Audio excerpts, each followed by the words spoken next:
Hello and a very good morning. You're watching News 9 Live. I'm Kabir Naqvi. Joining me in the broadcast is my colleague and an ardent newspaper reader, Varghese P. Abraham. And what we essentially get down to business in terms of news every day at 10 past 9 is to bring you the latest overnight developments. What are the top headlines suggesting across various newspapers?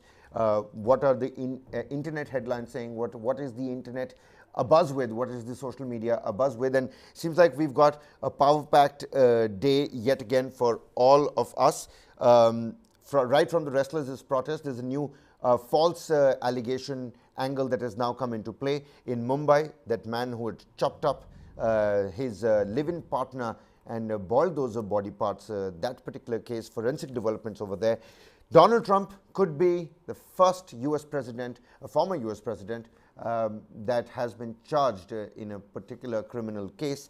There's a diabetes problem for India. 100 million plus people now in India are diabetic. The monsoon has arrived, albeit a little late than usual, but it is going to hit the mainlands very, very soon. The American wildfires and the fire in Canada that is now being thrown upon the United States. We yesterday saw shots of New York City, and you should have seen the gray and orange tinge all across of New York. It was the worst air quality index in the world.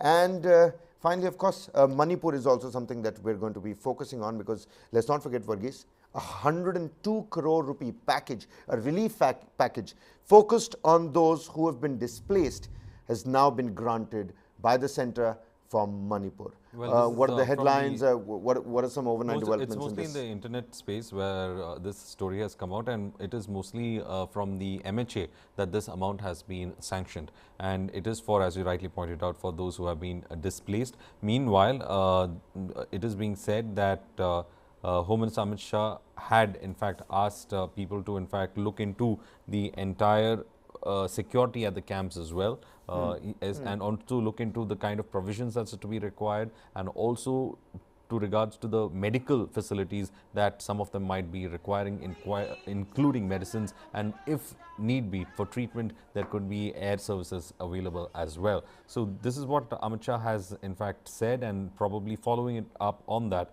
we have this package that is coming up, almost 102 crores for the people who have been displaced by this. Meanwhile, last week Amit Shah has also in fact directed the state government to send a formal request to the center for a relief package for people from all communities affected by the violence and forced to relocate. So he asked them to go further on this as well, to ask for more on the relief package front. And you know what? People tend to get a little,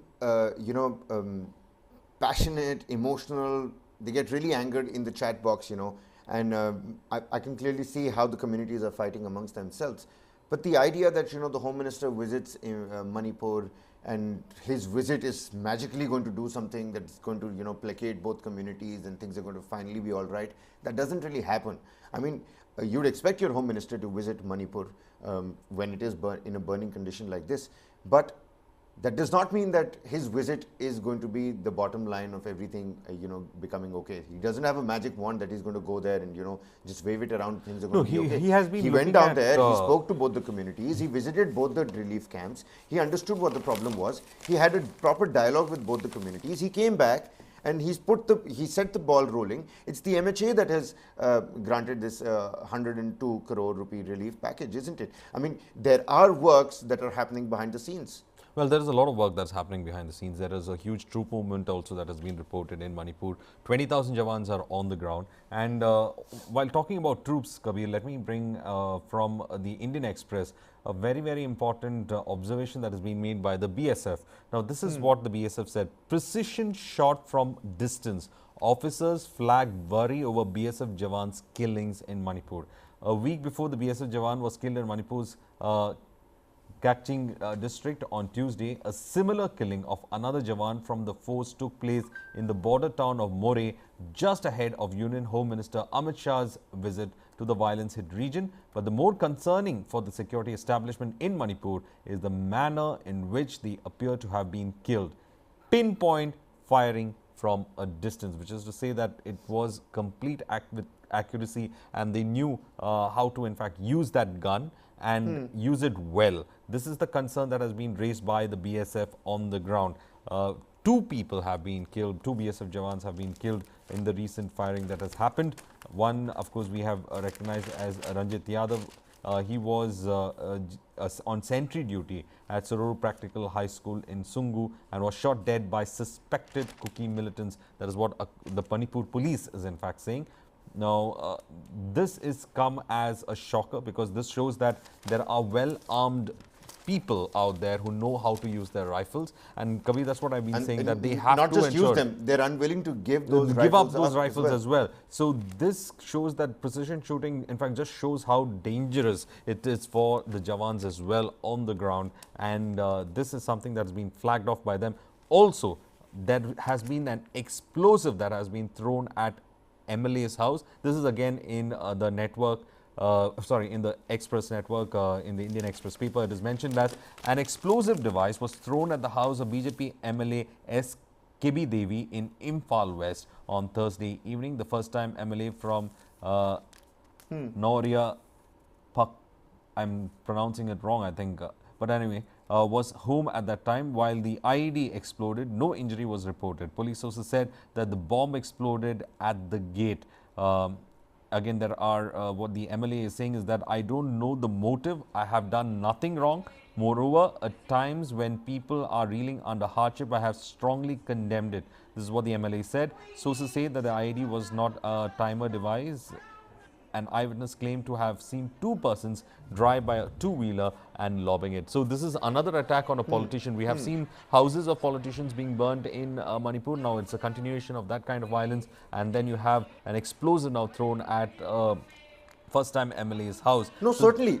You see, the arms are still with the people, with the militant groups. They're still intact with them. That's one of the concerns of the army as well, that almost all arms of the Kuki militant groups are still intact in camps. This is a statement that has come out from the army. Meanwhile, looking at this 102 crore package, I mean, for a change, I just want to focus on the positives that's coming out of Manipur.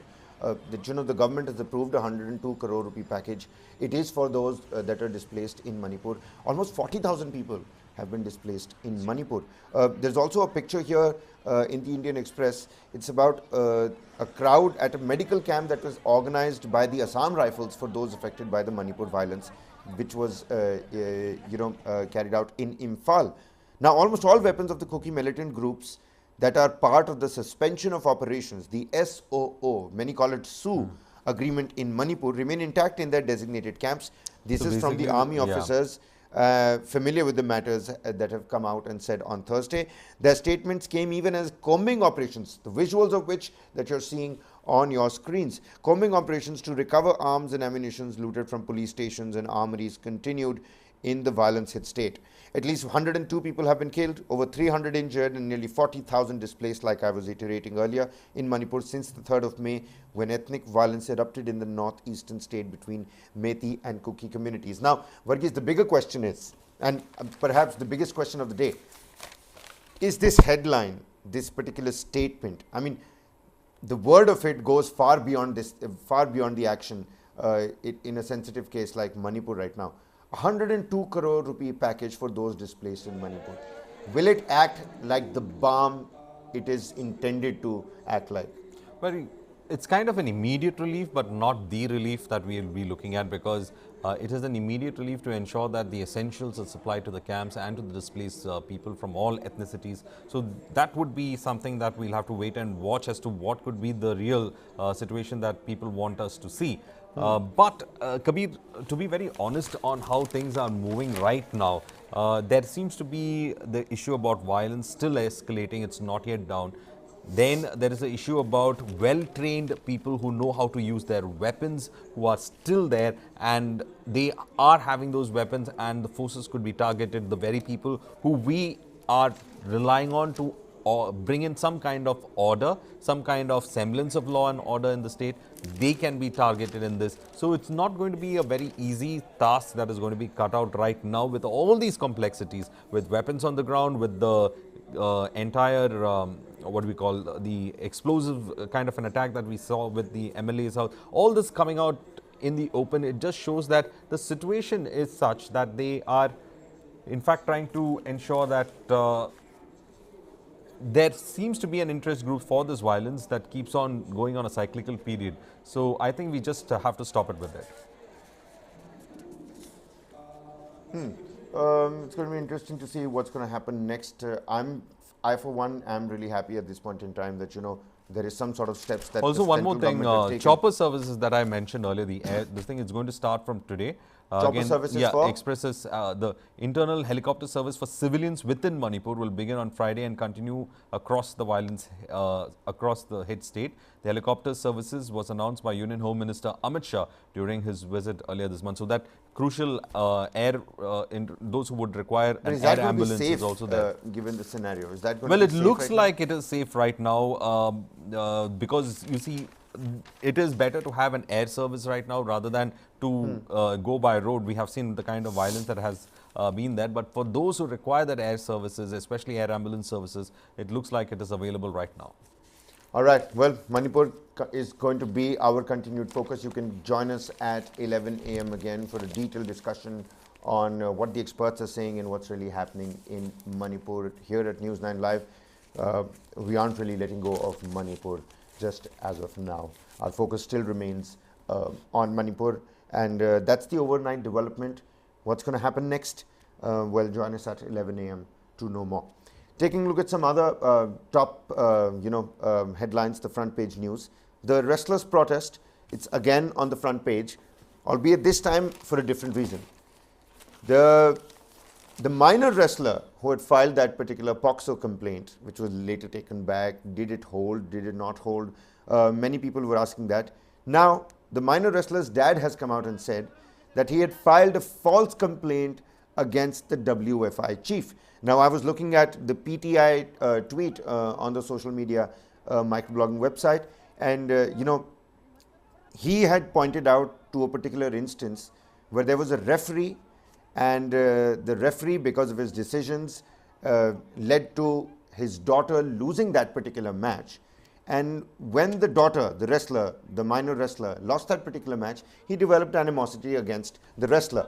He's come out and said, well, who decides who's going to referee a particular match? It's the WFI president, isn't it? So that's why I wanted to take my, revenge. I wanted to. This is the way he expressed his particular anger. Meanwhile, a filed false complaint against WFI chief, says minor wrestler's dad. I'll just read out an excerpt for the benefit of the viewers. This from the Times of India. The father of a minor wrestler who has accused Wrestling Federation of India chief Brij Bhushan Charan Singh of sexual harassment told PTI on Thursday that they deliberately filed the false complaint, the police complaint, because they wanted to get back at Singh for a perceived injustice to the girl.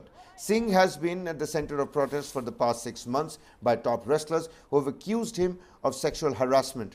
The complaint by the minor wrestler had also led to investigations under the POXO Act, which essentially meant that Brij Bhushan Charan Singh, who would have been the accused in that particular case, the onus of proving his innocence would have fallen only and only on him. Now, people on internet, Varghese, are also saying that there's pressure on the minor wrestler's father.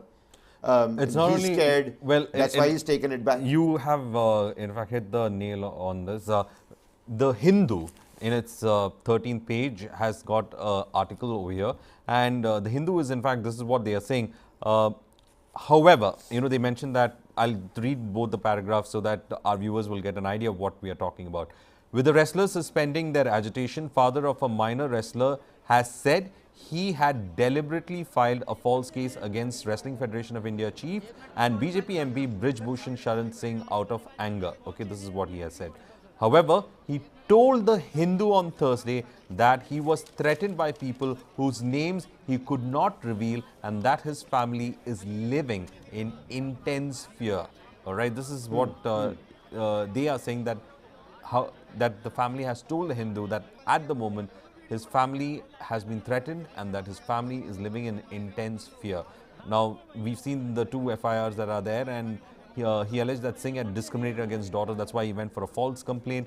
The entire thing. However, now the Hindu has in fact written more on this. However, after multiple reports claimed that the girl had withdrawn the complaint, he told the Hindu that they recorded a fresh statement denying any incident of sexual harassment. However, he said they had not withdrawn the complaint with Mr. Singh had discriminated against his daughter. So the entire story is becoming much more difficult when we look into it, because the statement that has been given now is that he has withdrawn the aspect of sexual harassment from the complaint, but the discrimination aspect continues in that complaint as such. So basically, will the POCSO Act hold together or not? Now it's up to the magistrate to decide whether to take the first statement or the second statement of the person. So it's become much more complicated on the ground with this situation. Now, asked why he filed a false case, the girl's father said he was fueled by anger against him because his daughter lost in last year's trial match. I had to sell my house to train my daughter. We only had 3 options: to get her married, educated, or get her into sports. Now we don't know what her future will be. Well, this is the kind of complexity this case is in fact developing right now. And however, he revealed he was living in fear and was threatened. I changed my statement in court, not because of greed, but because I was scared. He says his daughter's animosity against Singh began with her defeat in the 2022 Under-17 Asian Championship trials in Lucknow, when the minor missed out on selection to the Indian team. The family blamed Singh for the referee's call. He said, I was filled with rage that my child's hard work for an entire year had gone down the drain, and then I decided to take revenge, is what he's saying. But interestingly, there's another angle to this particular wrestlers' protest case. The wrestlers can take part in the Asiad trials, asserting that India will return with its best ever medal tally from the Hangzhou Asiad to be held from September to October. The Sports Minister Anurag Thakur said that protesting wrestlers were welcome to compete in the trials. On the demand of Brij Bhushan Sharan Singh's arrest, he said law will take its own course. Well, we'll have to wait and find out what the this entire wrestlers protest. In fact, but also it should be noted that there are 2 cases that are there. This is about the minors case, which came under the POCSO purview, and then there is another case by 6 others who have filed. So that case still stands. All right. So that case still stands. This is about the minors case, where there's so much of development that has happened right now. Well, all right. Let's move on. Varghese, what other top news are you looking at right now? Which one would you want to take out? RBI has hold a key interest rate again. Investors in FD to benefit, a repo rate, a second pause. What does that mean for the viewers? Would you also like to tell for the benefit of the laymen out there who aren't necessarily well versed with the word? Well, basically it's to say that as of now, basically there's not going to be any change when it comes to your loans and this thing to on your payments. So just don't worry about it. They've not changed the repo rates on that. So nothing just new to learn, nothing new to happen as of now. And apparently they have done it to can ensure you foresee that something? Should we be well, it depends upon a lot of things. You are looking at your CPI inflation as well. You're looking at the inflationary pressures on the economy, and then we should also see on how the situation will unfold when it comes to world economy as well. So based on that only, we can in fact see whether there could be a rise or not. Well, all right. Also, you know what? I was reading in the Hindustan Times, I think, about the Mumbai man. I mean, a gruesome story that has come out of Mumbai. It reminds us of the Shraddha Walker murder case and several other cases that came out right after Shraddha Walker's case. The gruesomeness of this particular crime. I mean, people were saying, how did Shraddha Walker's murderer, chopped her up, kept her in the fridge. And this time around, you've got a guy who's chopped up the body, boiled it, fed it to the dogs in this particular Mumbai horror case. It's a front page story in the Hindustan Times. It says, another brutal crime comes to the fore. The victim was a 32-year-old woman, Saraswati Vaidya. Police say Vaidya, a school dropout, was dependent on Sane. Now, Sane, spelt S-A-N-E, I mean, this man certainly didn't look sane to me, Varghese. What the accused claims at this point in time is that Sane told cops that Vaidya consumed poison and he found her dead. Fearing implication for abetment to suicide, he chopped her body. He later said he stabbed her as he suspected infidelity. This story that, as you in fact mentioned, uh, the Hindu has also got it inside in its inside pages. The police got to know about the crime after the neighbors complained of odor from the apartment. Neighbors told the police that Mr. Sane had been feeding stray dogs for the past few days, something he had never done before. That is where the neighbors also became suspicious, and the smell that was coming from the apartment became suspicious. So, what is the preliminary finding according to the report here? It says that the two first met in 2014 at a ration shop owned by Mr. Sane. The couple arrived at the flat 3 years ago and could not and would not speak to the neighbors. That is what they have said. There was no nameplate on their door, and the police officer said that there was not much of furniture as well. They were staying in Borivali earlier. So, Mr. Sane was arrested under section, of course, 302 for murder and 201 destruction of evidence. So, this is the details that come in, that the story talks about these two individuals meeting up at a ration shop. They have taken an apartment in Borivali, and after taking an apartment in Borivali, what we don't know what happened between them according to this report, but as you say, he suspected her fidelity, and then this murder happens. And the manner in which he tried to destroy the evidence is so shocking, that he tried to feed it to the stray dogs. He was trying to get rid of the evidence in this manner. And of course, when the police, there are other reports also about how when the police entered, they in fact saw the kind of decomposing nature of that. When the crops broke open the door, the first thing they saw in the house was a bloodied electric saw. They found pieces of Vaidya's body in buckets, a pressure cooker on the stove, which they say he was about to boil, and bones in the basin. In the kitchen, other than the 3 buckets, the pressure cooker on the gas stove and the pan on the platform, they also found human bones in the basin, and adding to the horror was a pair of chopped off feet that sat on the platform. I mean, the more we are reading, this is the more straight out of a horror film. I mean, a horror novel, a crime thriller novel. And maybe the OTT platform, the series on these platforms, Delhi Crime, and I'm not trying to maim any one particular series. They're well-made productions. I mean, I love watching them myself. But maybe they give, the insane mind of these killers an outlet. I mean, I'm just thinking out loud here. You're talking about whether creativity has influenced crime? Yeah. And or vice versa. Vice versa, yeah. But I mean, when you talk about these series, they are representing what really happens. And well, you can say people have taken clues or not about it, but still, this in fact shows that the methodology used in trying to dispose the body seems to be. See, the normal thing would be that people would try to dispose the whole body out. That has been how normally it is. Either you dispose it at a lake or a drain, or you just abandon it in some field. This has been the normal way of doing it. But here, this shows that some kind of thought process has been put in place, and probably let's wait for the investigation to take place, and the police would in fact come out as to how this this way of trying to dispose this body, how did the accused get his hands upon it, and probably we'll come to know exactly from where he got influenced on this. But whatever it is quite shocking, and I think the more we read, I think we should leave it to our viewers to read, because it is really, really gory in details in many places. So a man kills his live-in partner. They've been living together for almost 3.5 years. The woman, a 32-year-old woman, the man's 56, the accused.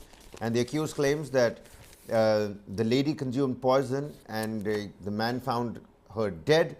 Fearing implication for abetment to suicide, he chopped her body. We told you exactly what followed later. He later said that he stabbed her as well, as he suspected infidelity. The front page news on the Hindustan Times. We did talk about it yesterday as well, but it seems like forensic developments have happened. They found a saw, a bloodied saw. It's straight out of a crime movie. Do read up about that as well. Now, in the United States, let's take a look at some international developments. We've got Donald Trump's photograph over there. And that particular picture, Donald Trump's not really happy. And it seems like all these, legal trials that he's supposed to undergo, they're finally catching up to the former president. People were earlier saying that, he could be the first former US president to face charges like this. Felony charges. Now he's been indicted in the classified documents case, the Mar-a-Lago, his residence, that resort-like residence where he's allegedly kept those classified national security documents. In that particular case, he's been indicted. Now, basically, they're trying to say that he's been breach of his oath that he had taken by keeping these top secret papers with him. It is also something. But I remember reading an article long time back about how Donald Trump might react once he's out of power.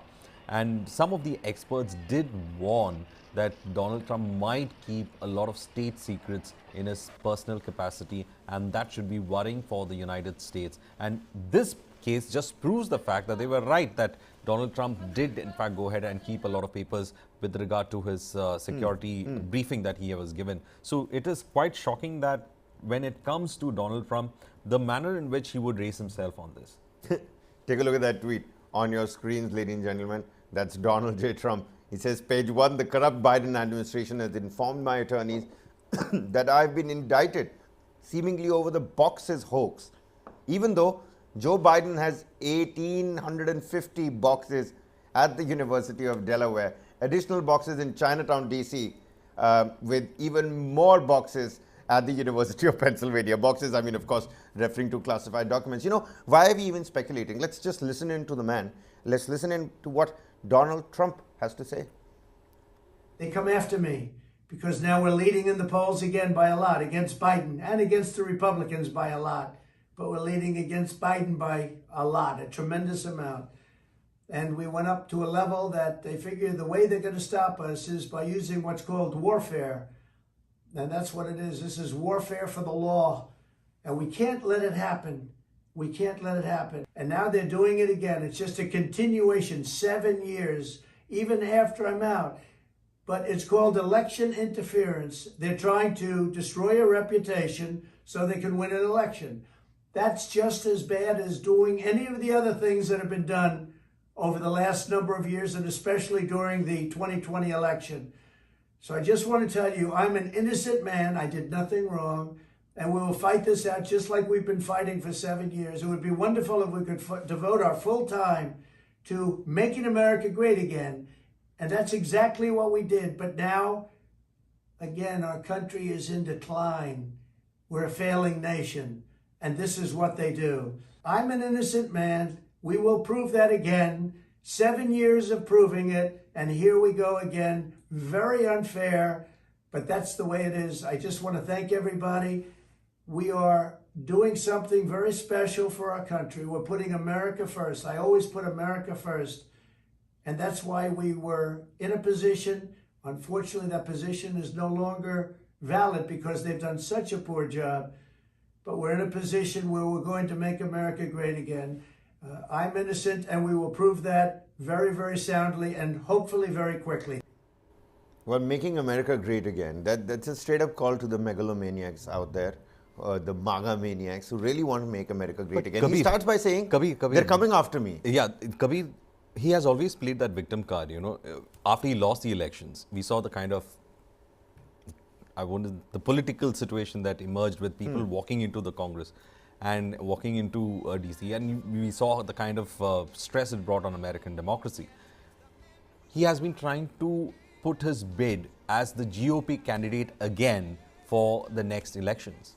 And it looks like the Democrats are not going to leave any stone unturned to find out something that they could stop Donald Trump. That's for sure. Even GOP candidates within themselves are wary of his statements. Many of them are also wary of Do you think facing there's a him fight incident. here? There is Do you a think fight. there's a fight here There is between politics Biden in this as well. and Donald Trump, and let's not forget, you've got a Pence. Well, in the race donkeys as and well. the elephants are going to fight it out for sure. These are old donkeys and very old elephants. And I know old elephants means, these are wiser creatures, but I mean, We've seen what kind of trolls, what trolls do on social media, Well, and the kind of memes. the red and blue fight is going to happen, and it looks like this time the blue has their own issues. But before that, it is like in the blue camp or the Democratic camp, anyone other than Trump.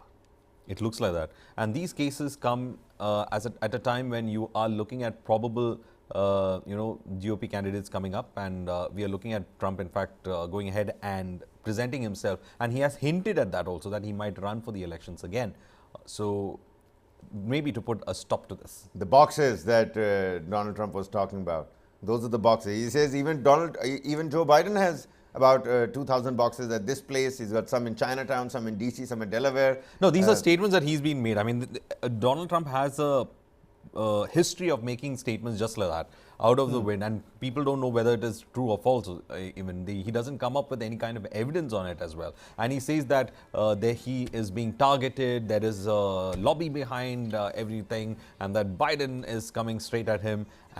But the fact remains is that when these boxes were taken from this, a lot of people in the security establishment in the United States were literally shocked, that how can a former president see this just like that? I mean, these are not simple boxes. They contain the secrets of the most powerful country in the world. Absolutely. Just to wrap up, and for the benefit of the viewers, this historic indictment stems from the alleged mishandling of classified documents that left the White House with the former president and ended up at his Florida estate, the Mar-a-Lago, that beautiful resort-like residence. The idea that classified documents, some of which contain national defense information, Varghese, were to have left government grounds is what set in motion a years-long investigation that landed the former president indicted once again. On top of that, Trump's team said that documents had been returned to the National Archives, which many were not. This deception only made matters more challenging for the investigation and the former president. What does this mean for Donald Trump, even as we look up to the 2024 presidential elections? Well, we'll have to wait and find out. But coming back to India, we've got our own worries to look at, and it's on the front page of various newspapers, and I'll tell you why. Because 100 million plus population in India today is diabetic. This uptick, this upsurge is of 44% in the last 4 years, and this has been corroborated and backed by an ICMR study. It estimates pre-diabetic population, Varghese, pre-diabetic, that is not even diabetic, but it's heading there, to be at 136 million. 36% of our population have hypertension. Hypertension essentially means your blood pressure going above the 180 mark, which essentially is emergency SOS. And there's a very thin line between blood pressure problems and having diabetes, your sugar intake. What's really happening? I mean, this looks like a ticking time bomb, doesn't it? In this country, we have never focused on healthcare the way we are supposed to focus. Now, this is other than primary and secondary healthcare that we've been asked to give. This healthcare that we're talking about is on an advanced level, at a personal level, and a lot of these advanced countries do recognize obesity, cholesterol, as well as diabetes to be national concerns. We are still yet to go on that level. One, the ICMR, when the Indian Express has put it out, a quarter diabetic or pre-diabetic, a third are obese. A quarter are diabetic or pre-diabetic, a third of them are obese. Study flags national health concern. Now, this study is saying that when it comes to some of the states, they've given a state-wise this thing on from Lancet. They have taken that particular data. Right. When it comes to diabetes, national prevalence, it's 11.4%, but in Goa it is 26.4%. That's the worst hit state, the Yes. worst affected state. So when it comes to pre-diabetes, national prevalence rate is 15.3%. Sikkim is 31.3% on pre-diabetes. Hypertension, 35.5%, national prevalence rate. Punjab, it is 51.8%. Generalized obesity is 28.6%, all right? And the small union territory state of Puducherry has got it at 53.3%. abdominal obesity, that is around 39.5%, that is 40% of the population when it comes to abdominal obesity. And again, we have Puducherry at 61.2%. Then you have hypercholesterolemia, which is 24%. Kerala has got 50.3%. That is almost half the population. Wow. Wow. Whoa. 35.5% of people, 35.5% of people have hypertension, and 81.2% have dyslipidemia. What this essentially means is that there are abnormal levels of cholesterol in about 81.2% of the population. That's pretty much the entire population. The entire population having cholesterol issues. 28.6% Indians have generalized obesity. 39.5% have abdominal obesity. Goa is the worst affected, and in the 10 worst affected, Haryana faring the best in the 10 worst affected, Goa the worst affected over there. Kerala 25.5% population that is diabetic. What's really happening? I mean, we talk about yoga, we're celebrating Yoga Day, we're talking about But Ayurveda, essentially, we are an unhealthy country. The bottom line is, we just talk about it. We love the idea of working out on Instagram. HIIT workouts really look good and sound good, but you don't really end up doing them.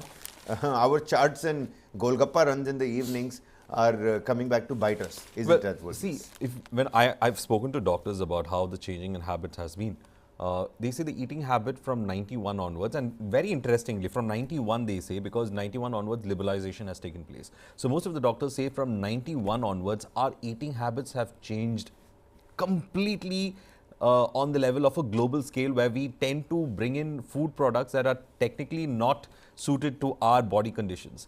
And then there are no laws that prevent from certain combinations. For example, in Europe, there are in some of the South American countries as well, there are laws that forbid you from being given aerated sugar drinks at hotels and restaurants. You can only be given water. Exactly. That's the point. There you go, sir. So they try to, make the availability of sugar drinks in all these places. They try to restrict it. There are laws that restrict it, and there is also in certain countries there's also a ban on the advertisements of these sugary drinks. But ban on food in a country like India, I mean, we're food-loving people. We've got so many dialects, and with dialects comes so many cuisines. But it does. Look at the oil process, for example. What is the kind of oil that we use on a pan scale? We use palm olein. And we get it imported from Indonesia and Malaysia, and we do use it. I'll tell you what, today at dinner table, when I'll open this conversation with my family, the first comment that's going to come back to me is that, what's the need of putting in so much pressure on your body? What's the need of, putting health first? Enjoy the food, enjoy the taste. There's so much that the Lord has given. I mean, what all will you say no to? But are you taking the right food is the question, Kabir. How are you taking the right food? Look, for Only example, recently we had the case of that young doctor who's carried out 16,000 cardiac surgeries, who succumbed to a heart attack himself at a young age of 41.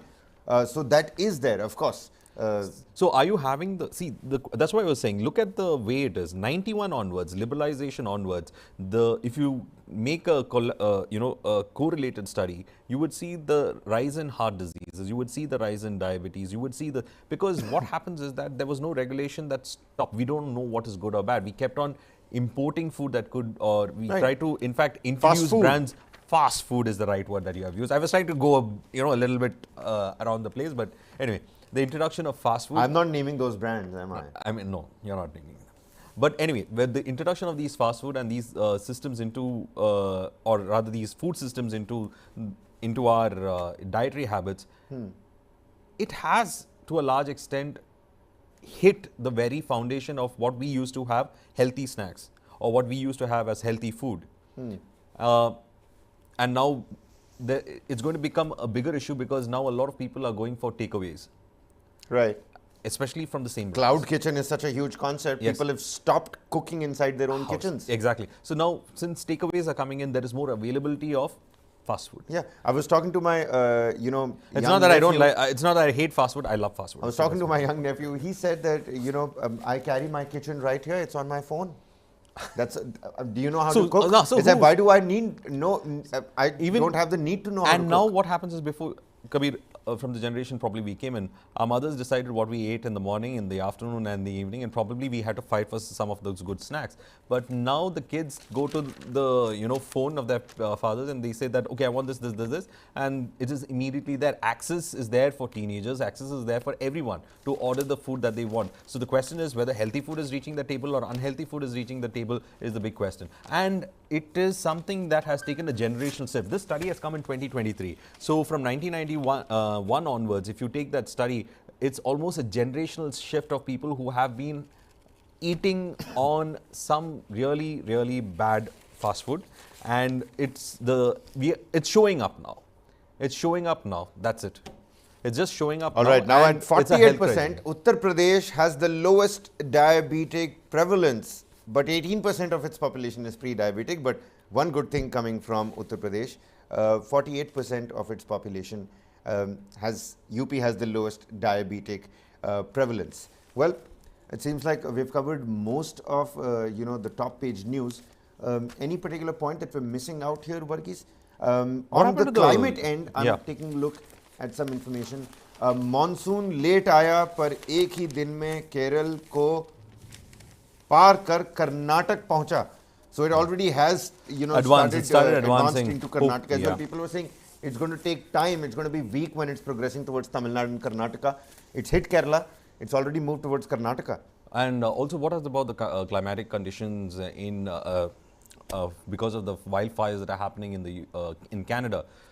The smoke has moved towards, the wind direction is in such a way that in the US that the smoke is moving towards the United States. A lot of businesses have shut down in the United States because of the smoke cloud that is there.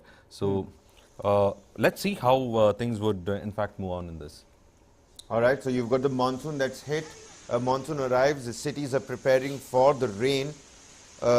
It has come a little bit late, but it has come better late than never, is what many people are saying. And what about what happened on the cricket front? Oh yes, absolutely. Before we finally wrap the show up, sports is something that we need to talk about as well. Not very happy news, of course. Day 3 of the World Test Championship final is going to be played today. Yesterday, Varghese, I was looking at the match, and India, again, in the beginning, they could manage to take 4 wickets in the first session, but by then, I think the damage had already been done. Australia made about 460 odd runs in the first innings, and our openers started playing in the second session on day 2, with just 2 sessions to play on day 2.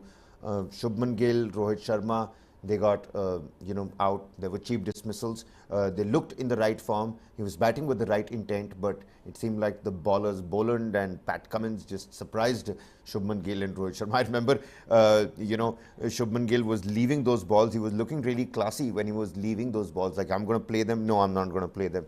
But suddenly, there was one ball that he left. He missed it. The ball, it had a great in swing in it, and it went off, the off stumps bails. And that's what I was listening to the commentators. They're saying that's what the bowling coach looks at. That would have surprised even the bowling coach of Australia, because that's exactly what they want. Hit it on the coin where you want it, place it exactly where you want it, and then it does an in swing and hits the off stump. That's how Shubman Gill got it, and you should have seen the surprised look on Shubman Gill's face for a second. He was like, wait, did that just happen? And after that, you have... in the likelihood of Pujara and Virat Kohli, they also didn't really work. Too ambitious on the front foot.